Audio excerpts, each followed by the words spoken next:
When things go wrong, as they sometimes will, when the road you're trudging seems all uphill, when funds are low and the debts are high, and you want to smile, but you have to sigh, when care is pressing you down a bit, rest if you must, but don't you quit.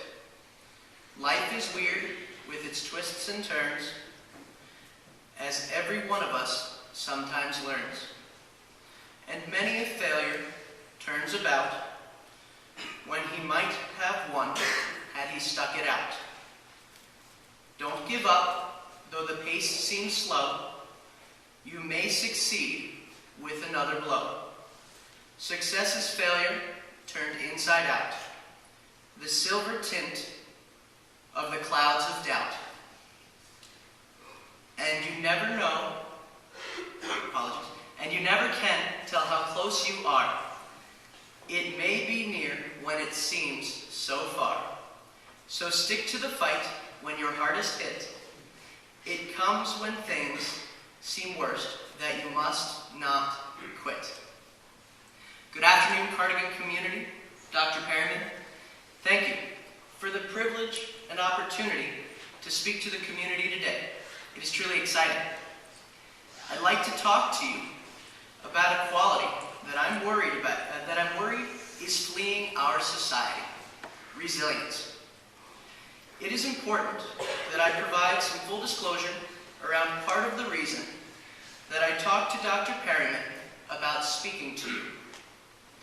With the upcoming birth of Mrs. Hannis's and my child, I have spent some time over the last few months thinking about what ideas and beliefs that I hold as important, where they came from, and how to pass them on. I also thought that I could impart some advice. I have learned about resilience through the experiences and lessons taught by family members. One of the most resilient people I know is my grandfather. He has been a wonderful role model for me to emulate throughout my life. He always talks about effort, hard work, and getting up when you fall down. Right now, he is facing the most difficult challenge of his life, as he is going through chemotherapy and radiation to fight cancer. He fights not only for himself, but my grandmother, my mother, my aunt, and my uncle. In a world of instant gratification or success, I am worried we have not learned to fail and try again. When we always have the chance to hit the reset button on a video game or find an answer instantly while surfing the internet, we have lost satisfaction of success through hard work and settled for success through ease and lack of effort. Winston Churchill's quotation can serve as a piece of advice. Success is not final. Failure is not fatal.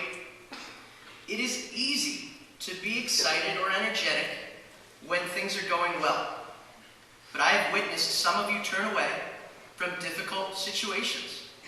Boys have asked in the middle of tests if there will be test corrections, hung their heads after missed shots, dropped passes, or strikeouts, and ultimately allowed themselves to fail before failure actually becomes an option. When I pull these boys aside and talk to them, the most common answer I get is that it is hard. No, boys, a rock is hard. This is just a challenge. You have been handling adversity and building resilience throughout your entire life. I bet that one of the first moments of resilience many of you remember was learning to ride a bike. Most start with training wheels, find some success, and then falling when the training wheels come off. But the eventuality was that if you stuck with it, you learned.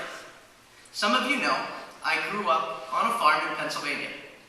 We had animals and gardens, and these wonderful rolling hills and dirt paths on our property. As I was learning to ride my bike, I realized that starting was not the issue. Stopping was.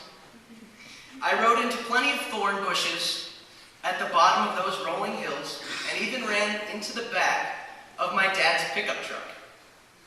While I would be lying if I said that it felt great to fall, land in, or run into things, I learned so much from something as simple as riding a bike. My parents would check on me to make sure I hadn't broken bones or my bike, but at the end of the day, we never talked about putting the training wheels back on. If we have worked through challenges and demonstrated resilience before, then why, when the stakes increase, are we afraid to continue to be resilient? It is a sense of resilience that brings professional athletes back after missing a winning shot and brings your teachers back when they may have had a tough class the day before.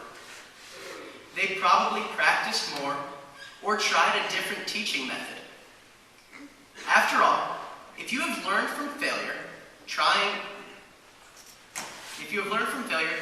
new ways to solve a problem is one of the first ways to be resilient. Yesterday, it was a joy to watch you run, jump, and throw. But my favorite thing was when I watched you cheer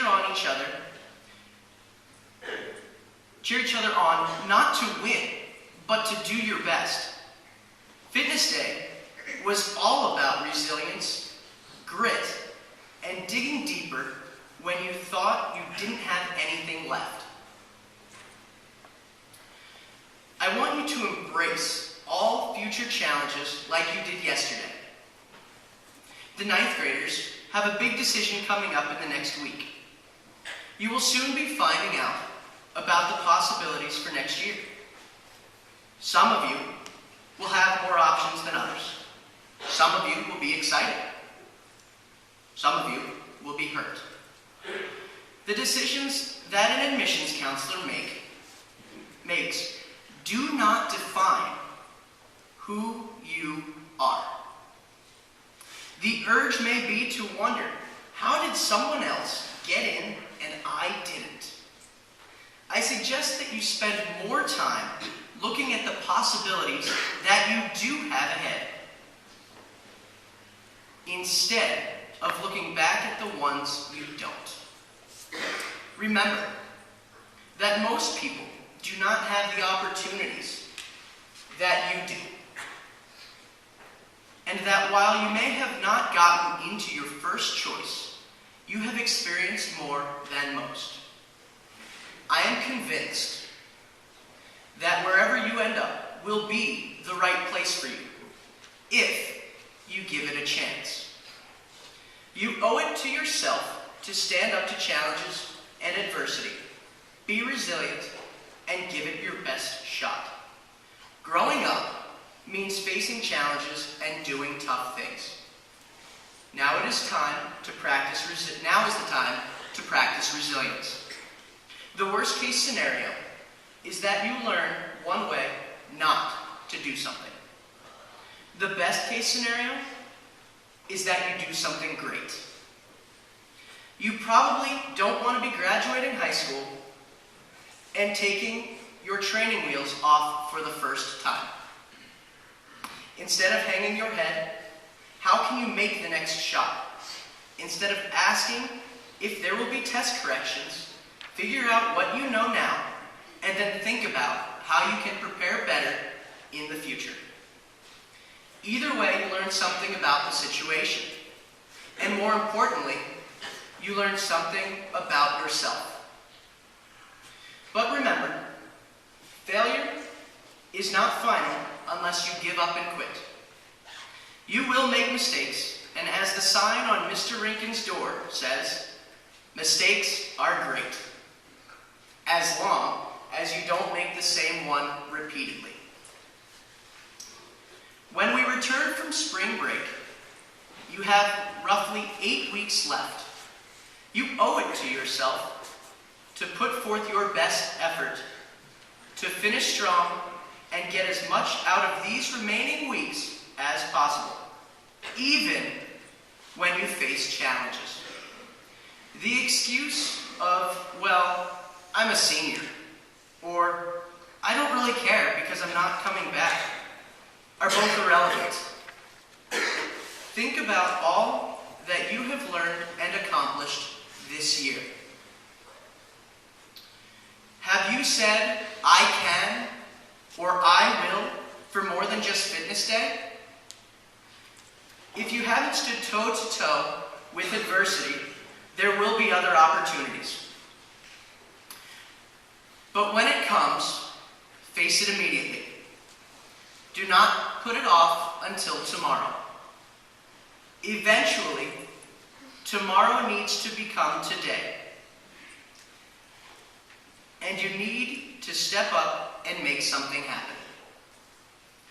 Make tomorrow today. And later, now. The quotation I shared earlier was only part of what Winston Churchill said. And so I want to leave you with this complete quotation, with the complete quotation. Success is not final. Failure is not fatal. It is the courage to continue that counts.